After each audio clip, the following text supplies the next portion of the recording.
Madame, Monsieur, bonjour et merci d'être au rendez-vous de notre entretien. Entretien qui donne la parole au cadre du Parti des démocrates. Aujourd'hui, nous recevons le docteur Adam Souno Kondé. Il est le secrétaire à l'éducation et à la recherche scientifique du Parti des démocrates. Avec lui, nous parlerons de manière générale de la démocratie telle qu'elle se vit au Bénin. Nous parlerons également des questions ayant trait à l'agriculture et bien évidemment, nous parlerons des questions de l'éducation nationale. Bonjour et bienvenue à tous.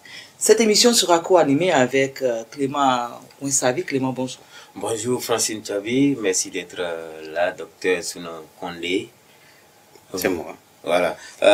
Nous allons commencer par évoquer la démocratie telle que l'a annoncé Francine Chavi. Et cela fait aujourd'hui 35 ans que le Bénin a opté pour la démocratie. Alors, quel regard portez-vous sur le parcours qu'a eu notre démocratie? Merci pour cette opportunité que vous m'offrez de dire mon avis sur l'état de notre démocratie. Et d'entrée, je voudrais dire merci au Parti Les Démocrates qui nous donne l'opportunité, qui donne l'opportunité au cadre béninois de participer à l'animation de la vie politique. Parce que, ma foi, si ce parti n'existait pas, je me demandais qu'est-ce qu'on allait devenir. Parce que je vois dans les autres partis, les gens n'ont pas le droit de participer à l'animation de la vie publique. Et pour ça, je dis merci à notre papa Yahi Boni, qui, après ces 10 ans, n'a pas choisi d'aller se reposer, a choisi d'offrir ce cadre au cadre béninois pour pratiquer, pour exercer, disons, la politique. Alors, je reviens à votre question. 35 ans de démocratie, où en sommes-nous? Il faut dire que la conférence nationale des forces vives de la nation de 1990, février 1990, avait été convoquée par le général Mathieu Kérékou, dont je salue la mémoire et la grandeur de l'homme, qui repose en paix. Donc il avait convoqué cette conférence pour donner l'occasion à tous les Béninois, de l'intérieur comme de l'extérieur, de s'asseoir comme on est assis aujourd'hui, et discuter des problèmes qui étaient ceux du Bénin en ce moment-là.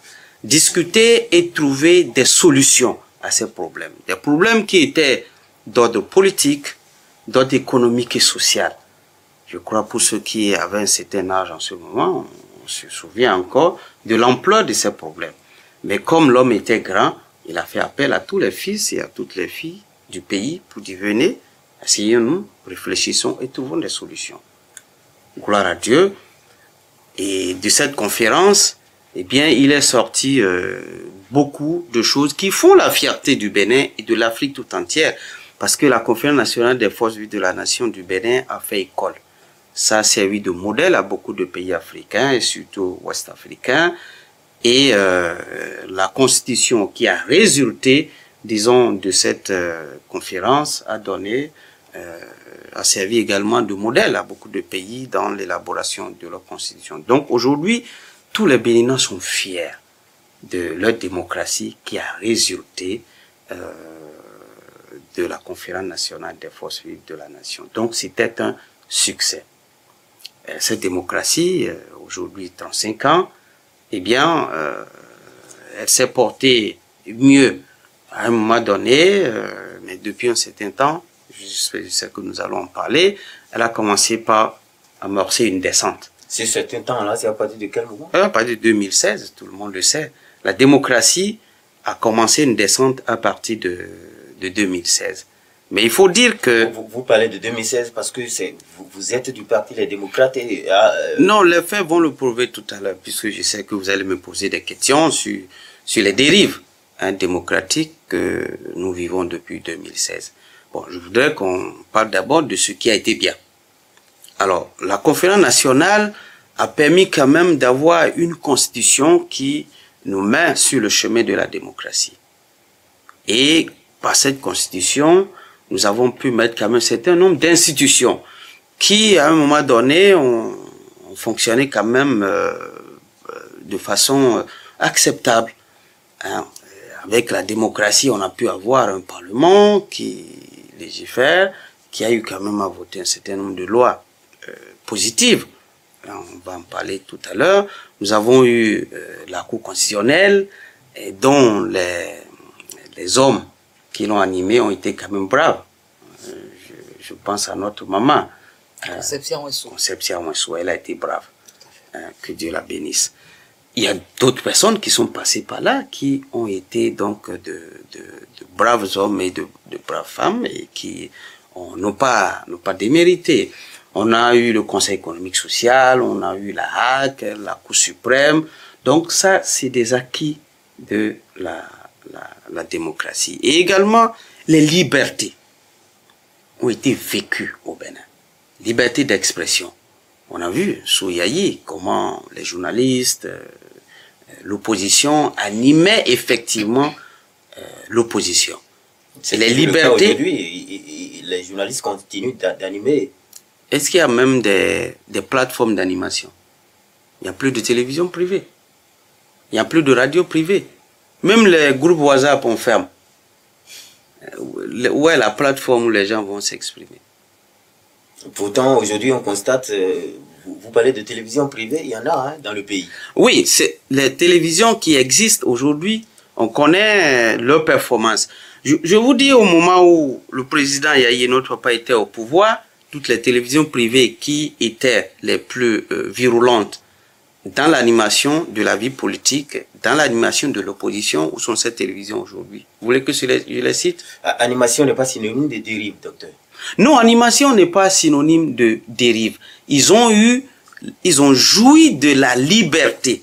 Sinon, donc, des libertés. Vous voulez parler des débats contradictoires qui se tenaient. Des débats contradictoires, même déjà de la plateforme qui offre ces débats contradictoires. La télévision, c'est une plateforme où on vient débattre. Golf est où aujourd'hui? Sika TV est où?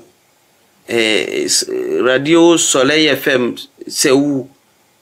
Que sais-je encore? Récemment, même les télévisions, les plateformes numériques, on dit de les fermer. Et parce que, à défaut donc des plateformes physiques, qui sont les télévisions, les radios, les gens ils disent bon, on va passer au numérique. Ces plateformes numériques ont été fermées. Où sont les plateformes où vont se mener les débats contradictoires? Ces plateformes n'existent même pas. Donc, pour permettre aux gens d'exprimer leur liberté d'expression. Donc la liberté d'expression est mise aujourd'hui en parenthèse par des lois chrysogènes, le code du numérique. Nous savons les conséquences. Combien de Béninois sont en prison par ce code? Il fallait juste respecter le code. Non, le code, il est difficile de le respecter parce qu'il n'est pas élaboré pour être respecté. Je veux bien qu'on respecte les lois, mais il y a des dispositions de violence qui sont introduites dans certaines lois. De façon que si vous voulez exprimer vos libertés, eh bien vous vous confrontez à une violence.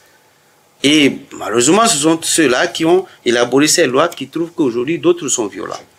Donc je dis, il y a des acquis de la conférence et de notre cheminement démocratique. L'expression, donc les libertés d'expression, liberté de presse, les libertés économiques, etc.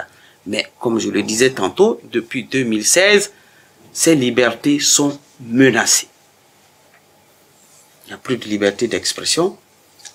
Vous sortez, vous dites ce que ne va pas. Les gens ont dit 5 ans, c'est 5 ans, ils sont où? Juste ça, ils sont en prison. 5 ans, c'est 5 ans pour dire qu'un mandat de 5 ans, ça se respecte. Rien que ça, les gens sont en prison. Et celui-là qui les a mis en prison, il dit qu'ils sont violents. N'ont-ils pas ce droit de s'exprimer? Les libertés de presse, c'est complètement supprimé. Bon, il faut être sous contrôle avant d'exister en tant qu'organe de presse. Les libertés politiques, les partis politiques sont sous contrôle aujourd'hui. Contrôle ou surveillance. Ah oui? Les partis politiques sont sous surveillance. Comment ça? Oui, le pouvoir dit, je vous ai à l'œil. Les libertés électorales, 2019, la loi dit les pièces qu'il faut réunir pour aller aux élections. 2019, on crée une pièce. Certificat de conformité. Une pièce créée pour exclure tous les partis d'opposition. Il n'y a que le seul parti à 2 branches du pouvoir qui a participé à ces élections. Résultat, un parlement monocolore. À 3 jours de l'installation de ce parlement monocolore, on dit allez séquestrer l'ancien président. Je ne sais pas. Et on trouve que c'est lui qui est violent. Quelqu'un dont le parti a été exclu des élections, qui a respecté cela. On a un parlement monocolore. 3 jours de son installation, on dit aller le séquestrer. Où sont ses droits politiques? Aujourd'hui, on a des codes, parce que c'est une succession de révisions. On a plusieurs modules de codes qui aujourd'hui retirent, disons, la souveraineté au peuple. Parce que notre constitution a martelé, la souveraineté appartient au peuple. Et dit que le peuple exerce sa souveraineté à travers, disons, à travers les élections. Mais aujourd'hui, le peuple n'a plus sa souveraineté, puisqu'on ne permet pas à tout le monde d'aller aux élections. Donc, si le peuple, son choix, c'est vous, et que vous êtes exclu de la course, tout ce que le peuple pouvait préférer, s'ils sont exclus, donc le peuple n'a plus le choix d'exprimer sa souveraineté. Vous tablez dans vos propos sur 2016. Docteur, voulez-vous non, dire c'est de 2016 à... C'est de façon progressive. Voulez-vous dire qu'à partir de 2016, oui, le régime n'a pas su préserver les acquis de la... Non, les acquis, c'est pour ça que j'ai dit que la descente a été amorcée. Heureusement, l'atterrissage n'a pas encore eu lieu, mais j'ai l'espoir qu'on va réussir à reprendre le vol. En faisant quoi? Non, pour reprendre le vol, laissez-moi d'abord finir avec les dérives. Allez-y. J'ai dit toutes les libertés ont été mises en parenthèse. Les libertés économiques. Le métier de commerçant de produits agricoles a été supprimé. On en viendra. Non, oui, je sais qu'on en viendra. Ça fait partie des libertés économiques qui ont été mises en mal. Le producteur ne peut plus vendre son produit. On va en venir, mais c'est pour dire que ça, c'est de l'économie qui a été mise entre parenthèses. Et petit à petit, la culture de la violence est installée dans le pays. La culture de la violence. Dans tous les secteurs, c'est la violence. Nous allons aborder la question de l'éducation, vous l'avez annoncé. Allez voir ce que les enseignants vivent aujourd'hui. Une violence sans borne. C'est-à-dire qu'il n'y a pas de limite qui ne peut pas dépasser. Mais docteur Adam Sounoukonde, donc, avec tout ce que vous venez de décrire là, est-ce qu'il y a encore des acquis qu'il faut saluer aujourd'hui? Tous les acquis vivent le martyre. Ce ne sont plus les hommes qui vivent le martyre. Même les acquis démocratiques vivent le martyre aujourd'hui. Aucun seul aspect à saluer? Il n'y a pas d'aspect. Mais attends, dans un mal généralisé, si tout le corps... Bon grain. Ah, moi, je n'en sais pas. Mais je n'en vois pas. Ça veut dire qu'il n'y en a aucun? Pardon? Il n'y en a donc aucun. Et je dis, l'atterrissage n'a pas encore eu lieu. Si vous voyez, en 35 ans, les élections ont été tenues à bonne date.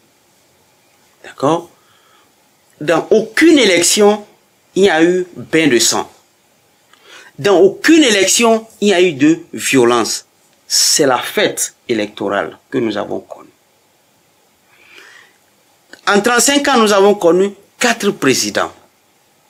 La passation des charges, la fin des mandats s'est réalisée dans la paix, dans le calme. À 1 an des élections, la ferveur festive se vit dans le pays. Et les lois, les fondamentaux ont toujours été préservés. Donc on n'a jamais connu un fin de mandat avec désespoir électoral.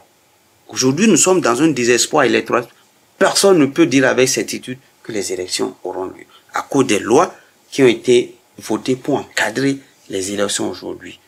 Nous sommes dans une incertitude générale. Personne n'a l'assurance.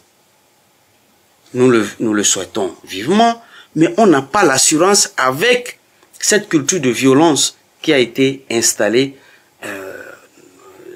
de cette passation entre l'ancien et le nouveau qui viendra. Pourquoi vous doutez? Pourquoi vous doutez de ça? Nous doutons parce qu'aujourd'hui, le code électoral, qui est la loi qui organise, la loi selon laquelle on organise les élections. Quand vous regardez le contenu de ce code, ça laisse à réfléchir. Et tout le monde a crié la violence, les gemmes de violence qui sont contenus dans ce code. Les religieux, les partis politiques, la société civile, tout le monde a dit attention. Mais ils ne sont pas écoutés. Ils ne sont pas écoutés. Et c'est en ce moment, le conducteur, il passe à la vitesse supérieure. C'est ça qui nous met dans une incertitude. Et quand vous voyez le contenu, les articles, même la Sénat, qui est l'institution principale en charge de l'organisation des élections, dit qu'il y a des articles dont elle ne sait pas comment la mise en œuvre aura lieu. L'article 93. Qu'elle pose la question aux législateurs. Mais la Sénat dit elle n'est pas, elle ne légifère pas, et dès qu'on vote une loi, elle n'a qu'à l'appliquer et respecter les dispositions. Mais qu'il y a des dispositions, on ne sait pas comment ça va se passer. Parce que l'article 93 dit il faut faire le PV de compilation d'arrondissement en 4 exemplaires dont les destinataires sont connus. Bon, et les représentants et les partis politiques qui ont présenté des candidats. Comment est-ce que ces partis auront des copies? Et que disent les députés par rapport à cet aspect de la chose? Bon, puisque les députés, excusez-moi, ne sont plus totalement libres, on a l'impression qu'ils sont sous commande. Alors, quand vous êtes dans cette ambiance où le peuple a l'impression que les députés, bien entendu, les députés de la mouvance sont sous commande. Ils sont majoritaires. Ils sont majoritaires. Eh bien, si le commandeur n'appuie pas la commande, il ne peut pas réagir. C'est l'impression que nous avons, nous, en tant que Béninois, de toutes les façons. On a l'impression qu'ils travaillent donc sous commande. Et parmi les éléments de recul, aujourd'hui, si vous voyez la coopération régionale et internationale, aujourd'hui, les frontières avec nos voisins, toutes ces frontières sont fermées. Ah oui? Il n'y a que le Niger et le Nigeria qui sont fermés. Le Togo est ouvert. Ah, mais le Burkina. Et le Burkina. Donc, ça dit, nous sommes dans un environnement où le développement doit être une coproduction partagée avec nos voisins. S'il y a un rideau entre nous, on ne peut plus se fréquenter, on ne peut plus se voir et discuter de notre développement régional et commun. Comment est-ce que l'intégration se fait? Ça cause un problème aujourd'hui. C'est tout ça là qui nous met dans l'incertitude et qui est objet d'inquiétude aujourd'hui. Qui est objet d'inquiétude. Mais je disais tantôt, l'atterrissage n'a pas encore eu lieu, mais on l'a amorcé. Il y a de l'espoir. Je dis, il y a encore de l'espoir. Et l'espoir qu'il y a, c'est que si le peuple prend conscience de ce qu'il est souverain, eh bien, nous allons trouver des voies et moyens pour qu'il y ait peut-être une deuxième assise. Il faut que les filles et les fils de ce pays s'asseyent et qu'ils rediscutent, disons, la préservation des acquis démocratiques, qu'ils discutent des erreurs de gouvernance que nous avons connues, qu'ils discutent des solutions idoines à apporter pour reprendre l'envol. Parce qu'il faut dire, nous sommes dans un village planétaire. Si vous vous traînez, on met une croix sur vous et les autres continuent. Votre parti, vous avez souvent clamé Oui. ou bien souhaité cette assise-là depuis un bon moment. Oui. Mais ça n'a jamais d'écho favorable. Continue de le dire. Est-ce que ce n'est pas oublier de se concentrer? Non, nous disons ce qui doit être. Et il faut qu'on y On ne arrive. vous entend pas. On finira par être entendu. J'ai la certitude. On finira par être entendu. Parce qu'il n'y a pas deux possibilités, il n'y a pas deux chemins, deux portes de sortie. Si vous dites à quelqu'un, là où vous allez, c'est le mur, la porte est plutôt à droite, il dit non, je fonce, quand il sera au mur, il n'aura pas de choix que de chercher la porte. Nous sommes convaincus que d'ici là, celui qui ne veut pas écouter, il se retrouvera face au mur, il n'aura pas de choix que de dire je me suis égaré, où est la porte. Dr Adam, Et nous allons orienter vers la porte. dites-nous, comment jugez-vous le rôle des institutions de la République? Quand je prends l'Assemblée nationale par exemple, la Cour constitutionnelle, la Sénat, Oui. la RAC, la Cour suprême. Nous avons l'impression que ces institutions sont au service d'un individu au lieu d'être au service de la République. Comment ça? On est dans une situation où aujourd'hui, il y a un conflit d'intérêts au sommet de l'État. C'est-à-dire, ce sont les intérêts de ceux qui nous dirigent contre les intérêts du peuple. Et face à cela, pour nous, le bon sens voudrait que les institutions qui ont en charge la régulation de la situation fassent primer l'intérêt du peuple. Mais ce n'est pas le cas aujourd'hui. Nous parlons des élections tantôt.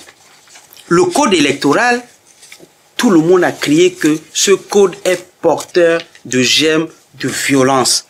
Attention, si on veut voir l'intérêt du peuple, c'était que l'Assemblée se saisisse du dossier pour dire, puisqu'on est mis en garde, eh bien, il faut qu'on fasse une relecture.